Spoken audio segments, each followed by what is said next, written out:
हरियाणा की हर अपडेट के लिए बेल आइकन दबाएं और सब्सक्राइब करें STV हरियाणा न्यूज। और अब रुक कर लेते हैं फटाफट खबरों का। किसान संगठनों और केंद्र सरकार के बीच बातचीत जारी है। विज्ञान भवन में किसानों से बातचीत की जा रही है। करीब 35 किसान संगठन इस बैठक में शामिल है। बैठक के दौरान किसानों को सरकार की ओर से जारी कृषि कानूनों के फायदे समझाने की कोशिश की जा रही है। हरियाणा के कृषि मंत्री जेपी दलाल ने किसान आंदोलन पर बड़ा बयान दिया। मंत्री जेपी दलाल ने कहा कि किसान आंदोलन के पीछे विदेशी ताकतों का हाथ है। उन्होंने कहा कि पीएम नरेंद्र मोदी ने किसानों के हक में सबसे ज्यादा फैसले लिए, इसीलिए देश विरोधी कुछ ताकतों को पीएम का चेहरा पसंद नहीं, जो किसानों को आगे कर रही है। उन्होंने कहा कि नीतियां सड़क पर नहीं संसद में बनती हैं और कुछ गलत होगा आज जनता बदलाव करेगी। साथ ही उन्होंने कहा कि बिना परिणाम के किसी चीज का विरोध ठीक नहीं। अगर कानूनों को विपरीत असर पड़ता है तो फिर किसान आंदोलन करें या बदलाव की मांग, उसका सभी समर्थन करेंगे। अपने बयानों को लेकर चर्चा में रहने वाले केंद्रीय राज्य मंत्री रतनलाल कटारिया के बोल आज फिर किसानों के लिए बिगड़ गए और कटारिया ने किसानों को लेकर विवादित बयान दिया। दरअसल केंद्रीय राज्य मंत्री रतनलाल कटारिया आज अंबाला में रेलवे अंडर ब्रिज का शिलान्यास करने पहुंचे, लेकिन इसी दौरान किसान संगठन के कार्यकर्ता हाथों में काले झंडे लेकर कार्यक्रम स्थल पर जा पहुंच गए, जहां उन्होंने कटारिया का जोरदार विरोध करते हुए केंद्र सरकार के खिलाफ नारेबाजी की और काले झंडे दिखाकर विरोध जताया। इसके कुछ देर बाद मीडिया से मुखातिब होते हुए किसानों पर उनके बोल बिगड़ गए। हालांकि बाद में कटारिया ने कहा कि मैं हाथ जोड़कर भगवान से प्रार्थना करता हूं कि इन काले झंडे दिखाने वालों को सद्बुद्धि दें। वहीं विरोध करने आए किसानों का कहना था कि कृषि कानूनों के अब वो वापस करवाकर ही दम लेंगे।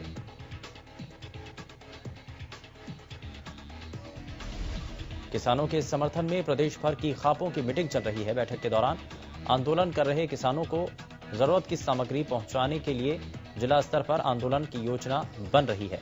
जींद की जाट धर्मशाला में खापों ने महापंचायत की और इस दौरान खाप प्रतिनिधियों ने महापंचायत में शिरकत की।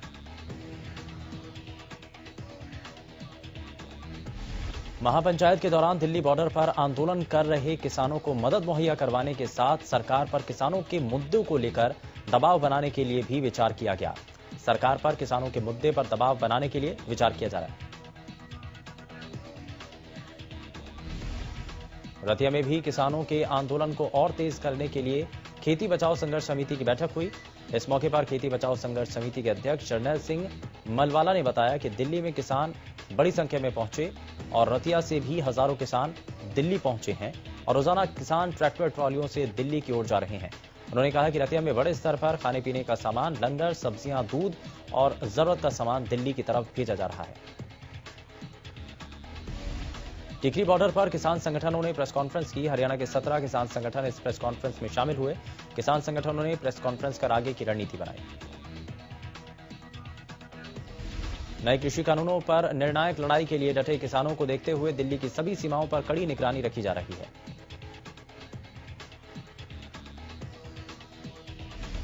लोहारू में किसान भवन में शिवरान खाप 84 ने बैठक की। इस बैठक में आंदोलन के मद्देनजर दिल्ली जाने की तैयारियों पर चर्चा की गई। माना जा रहा है कि कल दिल्ली के लिए किसान रवाना हो सकते हैं।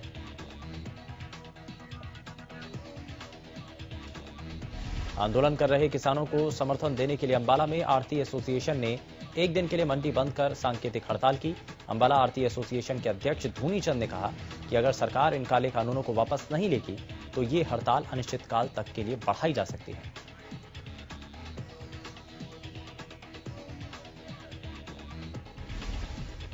उन्होंने कहा कि इन कानूनों के लागू होने से मंडियों में काम कर रहे आढ़ती, मजदूर, मुनीम सब बेरोजगार हो जाएंगे। ये लड़ाई सिर्फ किसानों की नहीं बल्कि मंडियों से जुड़े हर व्यक्ति की है। उन्होंने कहा कि वो किसानों के साथ इसलिए भी खड़े हैं क्योंकि किसानों का आढ़तियों से परिवार जैसा रिश्ता है। कृषि कानूनों को लेकर किसानों की ओर से जारी आंदोलन का कई किसान संगठन समर्थन कर रहे हैं। इस बीच कई सामाजिक संस्थाएं भी किसानों की मदद के लिए आगे आ रही हैं और उन्हें खाने पीने के लिए सामान उपलब्ध कराया जा रहा है। प्रदेश के किसान भी लगातार बॉर्डर पर बैठे किसानों की मदद कर रहे हैं और उन्हें सूखा राशन देकर मदद कर रहे हैं। कुंडली बॉर्डर पर आसपास के लोग इकट्ठा होकर दिल्ली बॉर्डर पर किसानों के समर्थन में बैठ गए। गोहाना में किसानों के समर्थन में अनाज मंडी के आढ़तियों ने एक दिन की सांकेतिक हड़ताल की। आढ़तियों का कहना है कि जल्द सरकार किसानों से बातचीत कर हल निकाले। आढ़तियों ने सरकार को चेतावनी दी, कहा सरकार ने समाधान नहीं निकाला तो आढ़ती भी अनिश्चितकालीन हड़ताल पर चले जाएंगे। गोहाना अनाज मंडी के प्रधान प्रदीप ने बताया कि किसान लगातार 3 कृषि कानूनों के विरोध में हैं, जो जायज है और इनके समर्थन में गोहाना की अनाज मंडी के साथ पूरे प्रदेश भर की मंडी में हड़ताल है। आज के दिन मंडी में कोई फसल ना तो उतरवाई जाएगी, ना ही खरीदी जाएगी।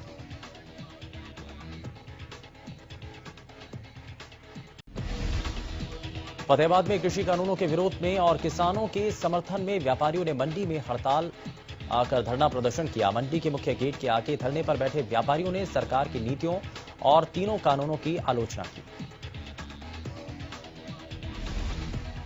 उन्होंने कहा कि सरकार कहती है कि वो किसान की आमदनी दोगुनी करना चाहती है, मगर इन कानूनों से तो किसानों का रोजगार छिन जाएगा, वो अपनी ही जमीन पर नौकर बनकर रह जाएंगे। व्यापारियों ने कहा कि सरकार जमींदारों, मजदूरों और आढ़तियों को बेरोजगार करने पर आमादा है।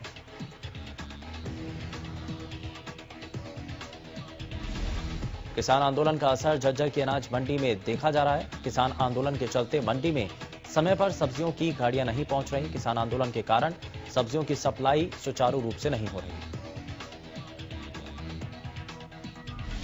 झज्जर सब्जी मंडी के प्रधान सुंदर के मुताबिक किसान धरने पर बैठे हैं, जिसके कारण केवल कुछ रूटों से ही सब्जी की गाड़ियां आ जा रही हैं, लेकिन उनका भी आने का कोई फिक्स टाइम नहीं, जिसके कारण सब्जियां खराब हो जाती हैं। नुकसान की भरपाई के लिए फिर उन्हें सब्जियों के रेट को बढ़ाना पड़ रहा है।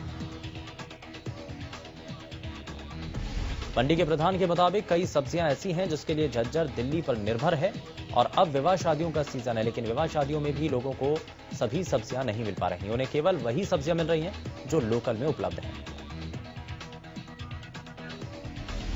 चरखी दादरी से निर्दलीय विधायक सोमवीर सांगवान ने बीजेपी सरकार से अपना समर्थन वापस ले लिया। फोगाट खाप 19 की पंचायत में उन्होंने सरकार से समर्थन वापस लेने का फैसला लिया। सोमवीर सांगवान ने सरकार को लिखे पत्र में कहा कि वो सरकार की किसान विरोधी नीति का समर्थन नहीं कर सकते, इसीलिए वो सरकार से अपना समर्थन वापस ले रहे हैं। विधायक सोमवीर सांगवान टीकरी बॉर्डर पर खाप प्रधान से मिलने पहुंचे। इस दौरान उन्होंने सरकार की ओर से लागू कृषि कानून का विरोध करते हुए कहा कि मैंने किसानों के हक में सरकार से समर्थन वापस लिया है। सोमवीर सांगवान ने कहा कि मैं राजनीति से पहले सामाजिक खाप का प्रधान हूं। सोमवीर सांगवान ने जानकारी दी, कहा किसानों के आंदोलन के समर्थन में 200 से ज्यादा खाप पंचायतें शामिल होने जा रही हैं। जेजेपी संरक्षक और वरिष्ठ नेता अजय सिंह चौटाला का किसान आंदोलन पर बयान सामने, और अजय चौटाला ने कहा कि केंद्र सरकार किसानों की मांगों पर विचार करे, जो भी हल सर्वसम्मति से निकले उसे जल्द लागू किया जाए।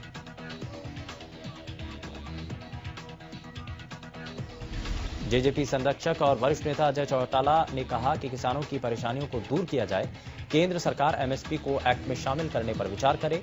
साथ ही उन्होंने कहा कि अन्नदाता सड़कों पर परेशान है, बड़ी सोच रखकर सरकार को किसानों की मांगों को पूरा करना चाहिए। किसानों के प्रदर्शन को लेकर सोनीपत के जिला उपायुक्त श्यामलाल पुनिया और पुलिस अधीक्षक जशनदीप सिंह रंधावा ने कुंडली में प्रेस कॉन्फ्रेंस की। इस मौके पर उपायुक्त ने किसानों से अपील करते हुए कहा कि किसान अपना प्रदर्शन शांतिपूर्ण ढंग से नियत स्थान पर करें, ताकि किसी को परेशानी न हो। उन्होंने बताया कि किसानों को बिजली पानी समेत अन्य सुविधाएं दी जा रही हैं, साथ ही मोबाइल टॉयलेट की भी व्यवस्था है। साथ ही कहा कि पानीपत से आने वाले भारी वाहनों को पानीपत नेशनल हाईवे से और छोटे वाहनों को केजीपी और केएमपी से निकालने की तैयारी है। साथ ही असामाजिक तत्वों से निपटने के लिए 11 कंपनियों के तैनात करने की बात भी कही। आपको बता दें कि सोनीपत में करीब 20,000 किसान जमा हुए हैं, जिसकी वजह से करीब 6 किलोमीटर लंबा जाम लग गया। उधर पुलिस रोड ट्रैफिक एडवाइजरी कर लोगों को रूटों की जानकारी दे रहे हैं, ताकि जाम न लगे। हरियाणा में कोरोना के आंकड़ों में बढ़ोतरी दर्ज की गई। पिछले 24 घंटे में 1604 नए मरीजों की पुष्टि हुई। गुरुग्राम में 494 और फरीदाबाद में 338 नए केस सामने आए। सोनीपत में 110, हिसार में 102 नए मामले सामने आए। प्रदेश में 24 घंटे में 27 मरीजों की मौत हो चुकी है। अब तक 2428 कोरोना मरीजों की मौत हो चुकी है। हरियाणा में कुल 2,34,126 केस सामने आए हैं। वहीं एक दिन में 2,120 मरीजों ने कोरोना को मात दी।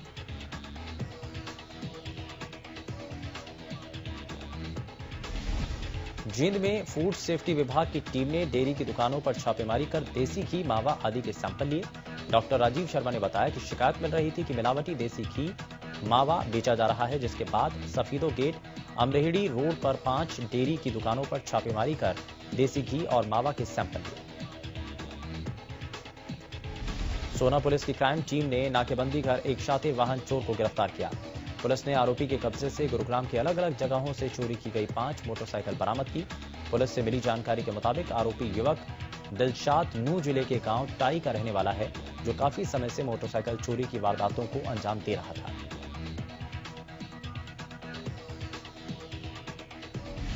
पुलिस ने आरोपी को उस समय गिरफ्तार करने में कामयाबी हासिल की जिस समय आरोपी सोहना से बाइक चोरी करने के बाद उसे बेचने के लिए मेवात की ओर जा रहा था। मुखबिर की सूचना मिलने के बाद पुलिस ने पुराना अलवर मार्ग पर नाकेबंदी कर गिरफ्तार किया।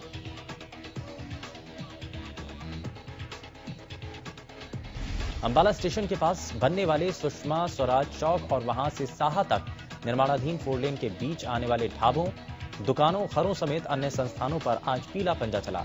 इस दौरान भारी संख्या में पुलिस बल तैनात था।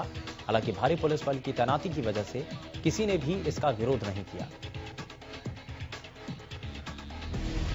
सिविल इंडिया कंस्ट्रक्शन कंपनी के लाइसेंसिंग मैनेजर की अगुवाई में यह कार्रवाई की गई।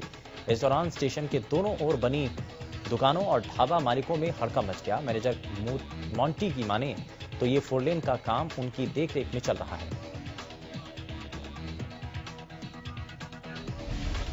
उपायुक्त के आदेश पर पुलिस बल की तैनाती में इस सड़क के नक्शे में आने वाले बने ढाबों, दुकानों और अन्य संस्थानों पर अतिक्रमण की कार्रवाई की गई। उन्होंने कहा कि नेशनल हाईवे पर आने वाले सभी अतिक्रमण को हटाया जाएगा।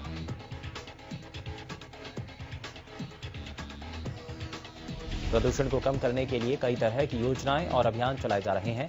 बावजूद इसके कुछ ऐसे लोग भी हैं जो नियमों और आदेशों को ताक पर रखकर पॉल्यूशन को बढ़ावा दे रहे हैं।